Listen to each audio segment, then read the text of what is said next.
Olá, pessoal. Aqui é o professor Bruno Medeiros de História. Nesse vídeo eu vou fazer a resolução comentada das questões do vestibular 2024 da Santa Casa de Medicina, né? Faculdade de Ciências Médicas. Só lembrando que essa prova também é da banca da VUNESP, assim como a resolução que eu fiz anteriormente da Faculdade de Medicina de Jundiaí, ou seja, são provas que têm as mesmas características de perfil de questão e é o mesmo tipo de questão que aparece no vestibular da Unesp. Então, se você vai prestar ainda esse ano algum vestibular elaborado pela VUNESP, vamos ficar de olho nessas resoluções. Por quê? Porque o padrão de questões é o mesmo e alguns assuntos, alguns temas acabam se repetindo nessas provas, tá? Como sempre, as questões para você baixar em PDF estão aqui na descrição do vídeo. Eu não tenho a prova completa, pessoal, porque só quem fez a inscrição consegue baixar o caderno lá na página da VUNESP. Então, quem me mandou essas questões foi uma aluna que prestou a prova, que deu print do PDF dela, só das questões de história, e me mandou para que eu pudesse fazer esse vídeo. Então, já deixa aí o seu like também, compartilha, se inscreve aqui no canal e vamos começar a resolução aqui pela questão 21, tá? Primeira questão de história. E aqui eu já preciso chamar atenção para um detalhe. Quem viu, ou se ainda não viu, veja, vou deixar o card aqui no final do vídeo. Lá na resolução da Faculdade de Medicina de Jundiaí, nós também tínhamos uma questão extraída do texto desse mesmo livro, Perry Anderson, Passagem da Antiguidade ao Feudalismo. Então, quando eu digo que essas provas têm um padrão que se repete, e por isso é interessante a gente olhar as provas para começar a perceber o tipo de abordagem, é disso aqui que eu estou falando, pessoal. Olha o texto. O Mediterrâneo é o único grande mar quase integralmente cercado por terra em toda a circunferência do planeta. Só ele oferecia a velocidade do transporte marítimo, com proteção terrestre contra ondas e ventos fortes ao longo de uma zona geográfica considerável. A posição ímpar da antiguidade clássica dentro da história universal não pode ser separada de seu privilégio físico. Bom, então aqui nessa questão ele vai estabelecer uma relação entre o desenvolvimento das civilizações da antiguidade, né, e as características geográficas da bacia do Mediterrâneo. Tá, tô vendo a questão agora, mas vamos lá. Os vínculos entre condições geográficas e históricas descritas no excerto A difundiram um modelo político da cidade-estado democrática entre os povos da antiguidade europeia. Só que aqui vamos lá. Pessoal, um modelo da cidade-estado, da polis grega democrática, que é o modelo ateniense, não é sequer padrão no mundo grego. Imagina para todos os povos da antiguidade. Então tá errado isso aqui. É uma peculiaridade ateniense, não é um padrão. Então já descartamos aqui a questão A. B.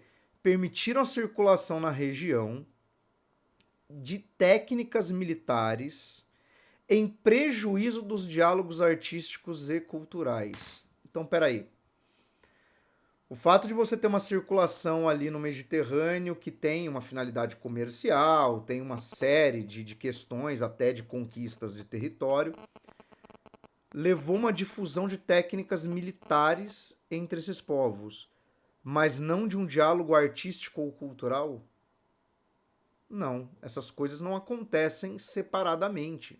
À medida que esses povos interagem, seja de forma pacífica, seja de forma violenta, você tem um intercâmbio artístico-cultural. Afinal, os padrões da arte grega a gente chama de greco-romana. Por quê? Porque eles se repetem, por exemplo, na civilização romana, eles se repetem dentro do contexto do helenismo. Então você não pode falar que não há esse intercâmbio artístico-cultural, pessoal. Então já descartaríamos aqui a B também. C. Homogeneizaram culturalmente as sociedades dos estados ocidentais ao longo da história. Também não, porque vamos lá, dentro da Grécia você tinha uma diversidade de práticas sociais que a gente pode entender também como elementos culturais, havia, óbvio, um padrão cultural, mas haviam peculiaridades regionais. E se você for comparar, por exemplo, o mundo grego com o mundo romano, você tem uma diferença linguística, por exemplo.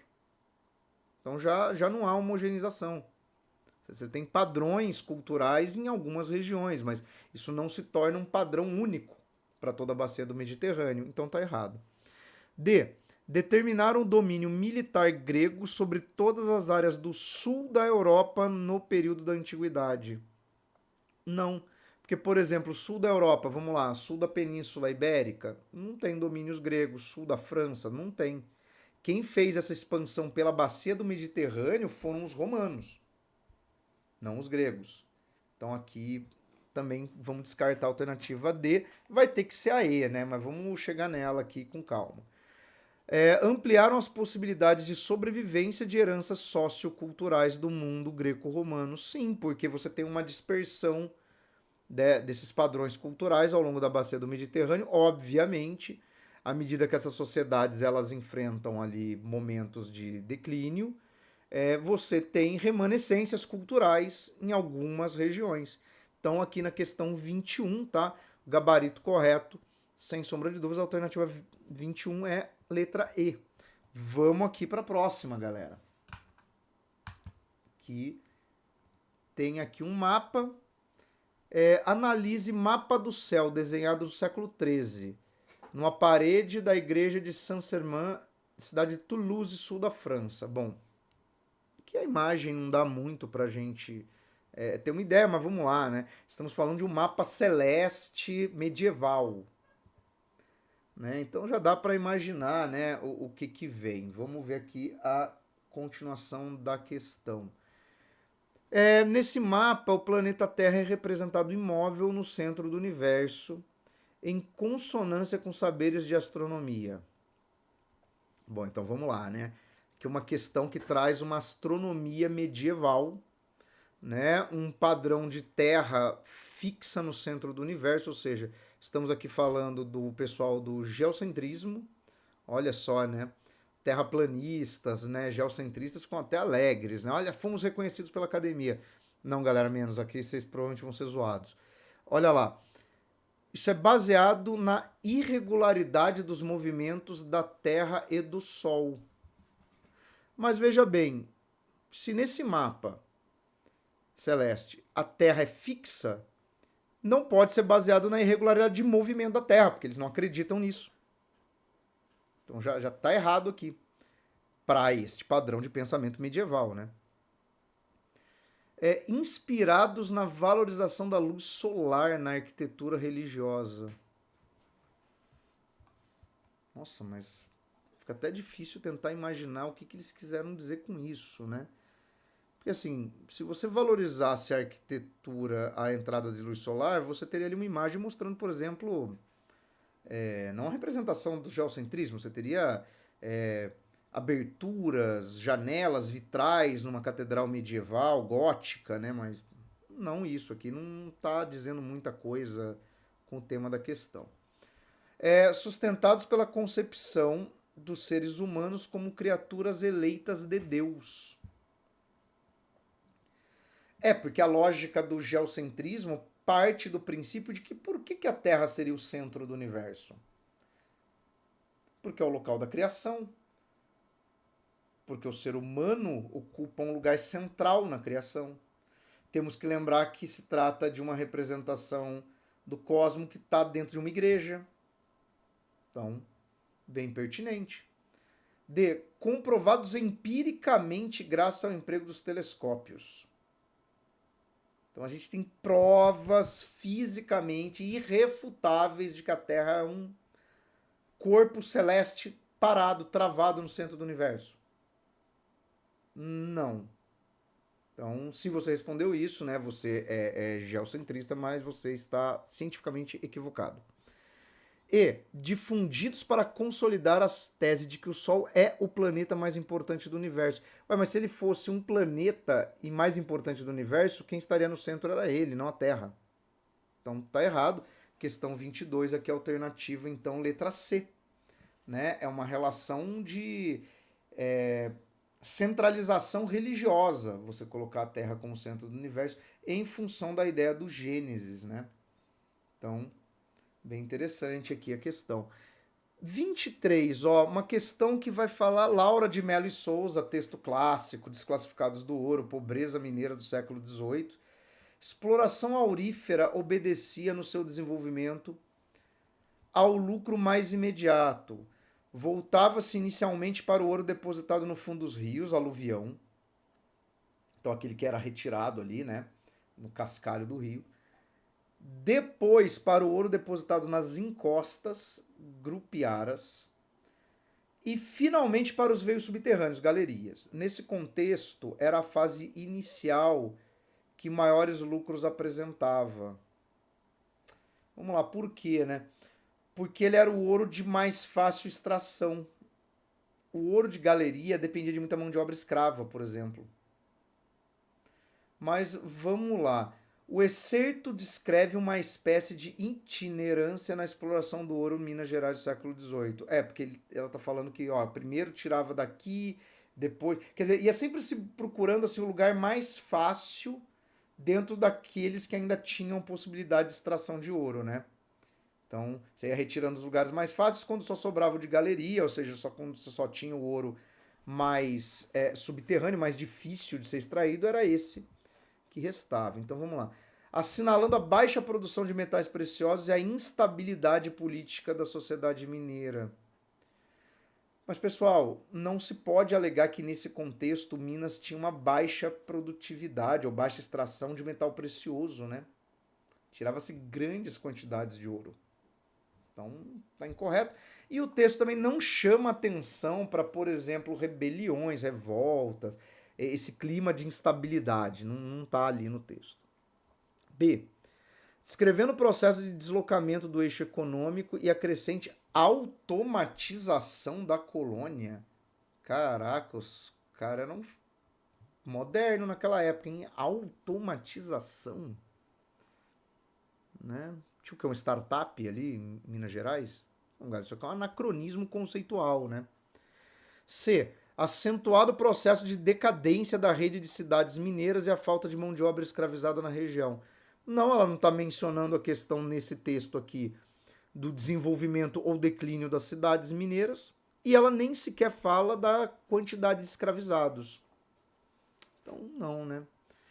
D. Mostrando a ligação econômica da metrópole com metais preciosos e a ausência de outros produtos coloniais de exploração. Bom, o fragmento não faz nenhuma menção a Portugal, ou seja, a metrópole, e não fala de outras regiões da colônia. Só para lembrar, né, o ciclo da mineração ele acontece no Sudeste, mas ele acontece em paralelo com outros ciclos econômicos do período colonial. O Nordeste continuava, né, centralizado numa produção açucareira, havia cacau, havia outros gêneros, né? E referindo-se ao gradual esgotamento de áreas de exploração e as exigências de novas técnicas de trabalho. Sim, porque ela fala que primeiro se extrai o ouro de uma região, de rios, depois você ia para as encostas, quando esgotava você ia para outra área, que demandava uma outra estratégia de extração. Então aqui a questão 23 também, assim como a questão 21, alternativa E, tá? A última alternativa da prova. Ah, só um detalhe aqui, porque no vídeo da Faculdade de Medicina de Jundiaí, apareceu uma galera comentando aí no campo de comentários que o meu gabarito estava errado e botou um outro gabarito. Galera, se a sua prova, por acaso, tem outra sequência de questões das alternativas, se há um embaralhamento, presta atenção no que eu estou falando, tá? Pode ser que na sua prova a alternativa correta não seja a E, mas o importante não é a E, é o que está escrito, tá? Então, antes de vir falar absurdo do tipo, seu gabarito está errado, é a A. Tá, amigo, vê se você está olhando a mesma prova que eu. Já começa daí. Inclusive, começa daí o processo de seleção, tá? Cognitivo de quem vai passar no vestibular. Tá? Então, olha lá. A centralização tal qual existe representa o despotismo, dá força ao poder pessoal, comprime a liberdade e subordina o direito de todos ao arbítrio de um só poder. Mata o estímulo do progresso local, suga a riqueza peculiar das províncias, construindo satélites obrigados ao grande astro da corte. Então vamos lá, Manifesto Republicano de 1870, tá? Então tá lá no início do Partido Republicano, no segundo reinado, e tá basicamente dizendo o seguinte, né? Que o poder central do imperador é despótico, ou seja, autoritário, mata o estímulo do progresso local, ou seja, ele está fazendo ali uma defesa das características regionais. Esse manifesto foi publicado pela primeira vez no jornal A República, 3 de dezembro de 1870. A metáfora astronômica empregada pelos republicanos, que ele fala, né, o grande astro da corte, como se tudo orbitasse, né, em torno do rei, como se o rei fosse um sol, enaltece o clima de paz política do segundo reinado. Não, galera, tá partindo para o confronto entre republicanos e monarquistas. Expõe a igualdade do republicanismo brasileiro com os regimes latino-americanos. Mas aqui no fragmento você só tem uma crítica à monarquia, você não tem um parâmetro de comparação entre o que se propõe no republicanismo brasileiro, por exemplo, e as demais repúblicas latino-americanas. Então escapa do recorte documental aqui. Exprime a defesa do poder moderador? Não, porque o poder moderador ele é um aspecto exclusivo da Constituição monárquica brasileira e é justamente em torno do poder moderador que ressalta-se essas críticas, né, do despotismo, do rei de fato ser um autoritário. Então, não. D. Mostra a oposição de setores das oligarquias provinciais ao poder central. Pode ser porque ele chama atenção para essa ideia, ó, principalmente lá, ó, suga a riqueza peculiar das províncias, constituindo em satélites obrigados do grande astro da corte. Ou seja, parte dessa ideia de que, olha, o poder centralizado da monarquia ele é nocivo aos interesses das províncias, das regiões do Brasil, né? Província é o termo que antecede a ideia de estados, né? Divisões regionais do Brasil. Então, pode ser. E denuncia a inconstitucionalidade dos poderes imperiais. Mas, pessoal, os poderes imperiais, embora os republicanos não concordassem com eles, eles estavam de acordo com a Constituição vigente, que era a Constituição de 1824. Então, não pode se alegar inconstitucionalidade, porque eles estão dentro de uma Constituição. Inclusive, a Constituição de 1824 completa 200 anos. Olha aqui mais uma vez uma questão que faz uma certa menção a uma efeméride. Então, não é isso. Só pode ser a alternativa D, tá? Então, é a defesa dos interesses das oligarquias regionais ou provinciais, como está aqui na alternativa, tá? Então, vamos passar aqui para 24. O romantismo no Brasil foi episódio do grande sucesso da tomada de consciência nacional, constituindo um aspecto de movimento de independência. Afirmar a autonomia do setor literário significava cortar mais um laço com a mãe pátria. Tá? Isso é do Antônio Cândido, Formação da Literatura Brasileira. Bom, o romantismo ele é o movimento literário que está ligado ao período do nacionalismo, né? E por tabela é o momento ali da formação do Brasil enquanto nação independente, né? No início do século XIX, depois você tem a transição para república no final do mesmo século. Então a gente tem ali o vínculo estético político mencionado exprimia-se literariamente. Então qual é essa relação, né, da literatura romântica com o nacionalismo? Pelo enaltecimento da cordialidade social e caráter pacífico da história do povo brasileiro. Não, né? Porque o romantismo, ele não necessariamente fala da cordialidade social, né? E nem do caráter pacífico, porque você pode ter épicos nacionalistas, né? Que envolvem guerras, conflitos. Então, não, né? Descrição idealizada das belezas naturais e da formação étnica tipicamente brasileira. Bom, exaltação das belezas naturais, essa ideia do Brasil maravilhoso, sensacional. Formação étnica tipicamente brasileira, porque aí a gente tem que pensar que no romantismo brasileiro o indígena acaba sendo o personagem, né? Você tem o Guarani, você tem Iracema. e é justamente essa mestiçagem do português com o índio que seria originária da civilização brasileira. Então pode ser a B. C. Crítica ao isolamento em dimensão internacional das artes e das culturas brasileiras. Mas olha lá no final, é justamente essa autonomia, essa separação com relação a Portugal que é componente formador do aspecto nacionalista. Então isso não poderia ser alvo de crítica. Isso é elogioso a relação com isso. Então também não poderia ser a C. Análise científica rigorosa das condições geográficas e das composições raciais brasileiras. Não porque o romantismo ele parte de uma percepção idealizada das coisas, né? E não com rigor científico, realista, coisa do gênero. E valorização dos processos de miscigenação e dos elementos culturais afro-brasileiros. Aqui um cuidado. Esse romantismo nacionalista do século XIX, ele idealiza a miscigenação entre o branco e o índio, obviamente que é aquele indígena já que assume características civilizatórias, né? Cristão e tal, né? É um personagem alegórico, né? Não é um índio real, mas não há uma valorização dos aspectos africanos da cultura brasileira, tá? Então tá errado pela segunda parte aqui, principalmente. Então aqui na questão 25 nos resta, né, a questão como alternativa B. Idealiza as belezas naturais, quer dizer, exalta aspectos, né, do país, e essa formação étnica baseada nessa ideia também idealizada da mistura do português com o indígena. Então, é essa aqui a questão 25. Para a questão 26 tem um texto só, adoro isso porque economiza tempo, né, do candidato. E foca num tema, aprofunda mais. Então vamos lá. O Reino Unido tinha sido tudo menos parcimonioso em suas aquisições territoriais e a construção de um império no mundo não ocidental fora parte integrante de sua hegemonia mundial.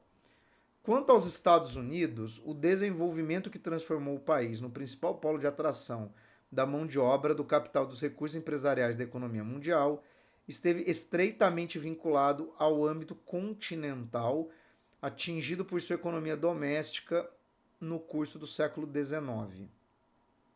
Tá. Giovanni Arrighi, o longo século XX. Bom, ele está falando do século XIX, do século XX, estamos falando de imperialismo, de expansão do capitalismo industrial, né?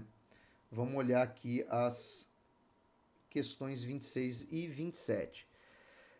A construção do Império Não Ocidental do Reino Unido foi resultado. Então vamos lá. Império Não Ocidental, estamos falando das colônias africanas, né, e asiáticas. Predomínio político-militar do Reino Unido nas áreas do antigo Império Bizantino e na Mongólia. Vamos lá, Império Bizantino, pessoal, deu origem ao Império Turco, né, Oriente Médio. Só que no século XIX, até o final da Primeira Guerra Mundial, essas áreas não se tornam possessões britânicas. E a Mongólia, ali encravada entre a Rússia e a China, também não foi alvo do imperialismo britânico. Então, tá errado isso aqui, né? Adoção do parlamento inglês, do mercantilismo e do livre-cambismo no comércio internacional. Só que, pera lá, o mercantilismo é uma característica da economia comercial típica do absolutismo, que é baseada em protecionismo e monopólio. Livre-cambismo é uma crítica a isso feita pelos liberais. As duas coisas não se articulam juntas. Então aqui é um erro conceitual combinar essas coisas. Tudo bem que a gente está numa época de combinações exóticas de conceitos aparentemente opostos, tipo anarcocapitalismo, mas aqui não tem como, né? Ou você é mercantilista, defensor de monopólio colonial, ou você é favorável ao livre cambismo, livre comércio. As duas coisas juntas não coexistem. C. A consolidação do absolutismo monárquico e dos interesses da burguesia exportadora do Reino Unido. Só que a Inglaterra deixa o absolutismo monárquico lá no século XVII, com as revoluções inglesas. A Inglaterra do século XIX e século XX é a monarquia parlamentarista que nós conhecemos até hoje. Então, tá errado. D. Procura por mercados fornecedores de matérias de produtos primários, ok, é a base do imperialismo, e consumidores de mercadorias industrializadas. É um clássico, uma descrição clássica do imperialismo, né? E aí, processos de desindustrialização das economias afroasiáticas. Mas espera aí, para haver um processo de desindustrialização, primeiro tem que ter tido um processo de industrialização. Como é que a África e a Ásia do século XIX teriam passado por desindustrialização? Tá errado, então só pode ser a alternativa D, aqui na 26, tá? Conceitualmente, a alternativa E não funciona.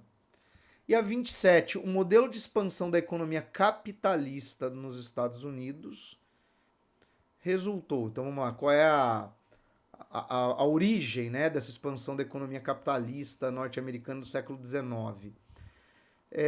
Adoção do modelo agroexportador com o objetivo de acelerar o desenvolvimento do sul do país.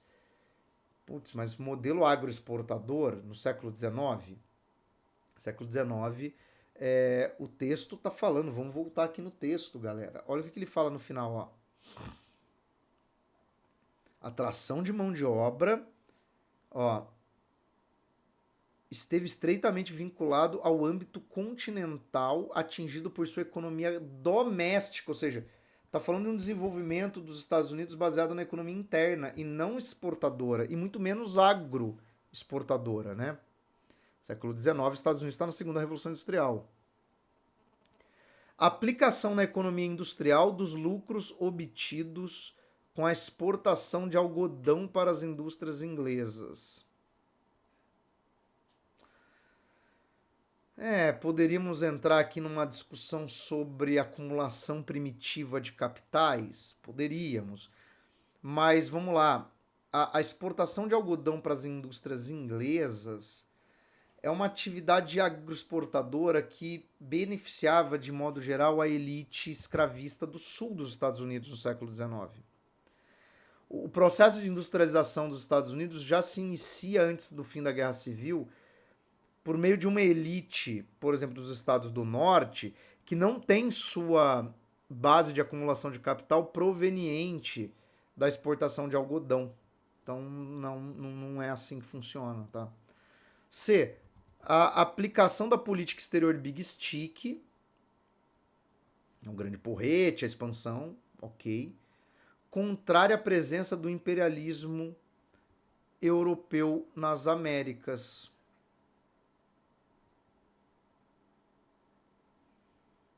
Olha que não fala isso no texto, mas, cara, eu aposto que muita gente marcou essa alternativa C aqui.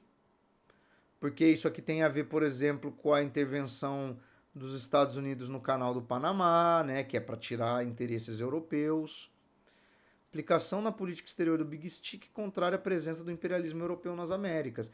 É que não fala disso no texto, porque no texto ele fala do mercado interno.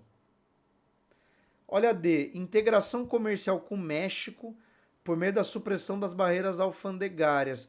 Putz, mas aí é um NAFTA, né? Isso é bem recente, não é nesse processo. Porque ó, a questão fala do século XIX. Ah, já sei qual é o erro aqui. O Big Stick é do início do século XX. Tá? Embora lá o texto fale de século XIX e XX, ó, o enunciado aqui, ó, galera, ele é restrito ao século XIX. Por isso que a C não pode. Mas eu aposto que muita gente ficou na dúvida. Então, ó, crescimento do mercado interno por meio da incorporação de territórios do oeste e sul do país. Sim, é a marcha para o oeste, é uma expansão que de fato acontece no século XIX, então resta aí a alternativa E, até porque é a única que fala da economia interna. Tá? A C não pode porque o Big Stick é do início do século XX.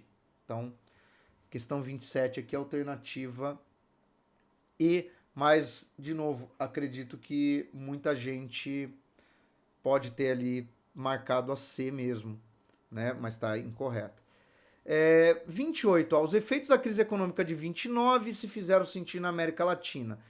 Forte queda das exportações, saída de capitais de países desenvolvidos, suspensão de novos empréstimos norte-americanos para economias locais. Javier Bustos Dias, História Econômica desde o imperialismo hasta o fim da União Soviética. Ó, meu portunhol. A economia brasileira da década de 30 procurou ajustar-se à situação da crise internacional por meio. Então vamos lá. Crise de 29 tem um fortíssimo impacto na economia cafeeira, né? O Brasil grande exportador de café. Década de 30 já era Vargas, vamos lembrar que o Vargas é o primeiro presidente a dar uma guinada industrialista, né, no Brasil, então provavelmente vamos mencionar algo do gênero.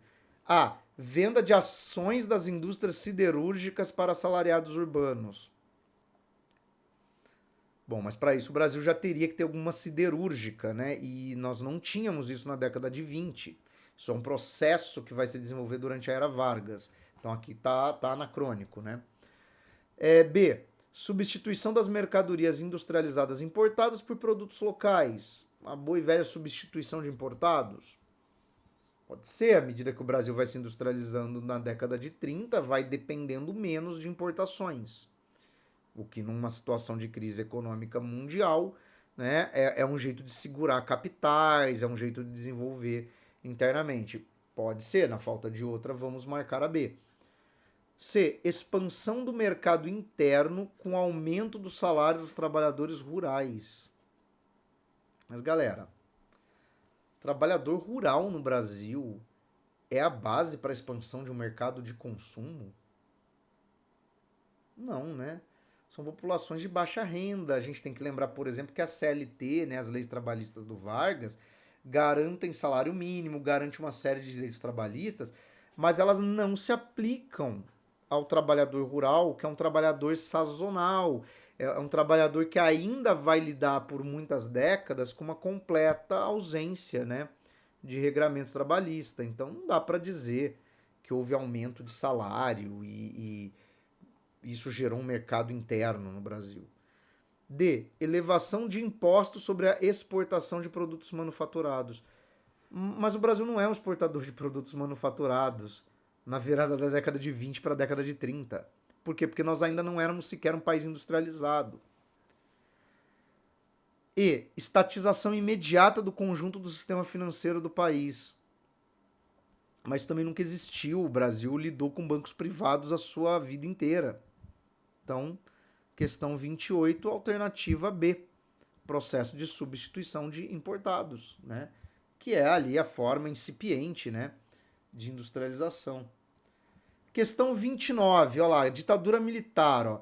Tudo no governo Geisel girou desde o princípio em torno da distensão, pensamento central do presidente e de seu assessor político transformado em chefe da Casa Civil, general Golbery Couto e Silva. Sobreviventes ambos do governo Castelo Branco retornaram em política interna à orientação geral dos primeiros tempos. O nome oficial de extinção e não abertura ou redemocratização denunciava o real significado da ideia. Não se cogitava devolver logo o poder aos civis, como se os objetivos de 64 tivessem sido alcançados.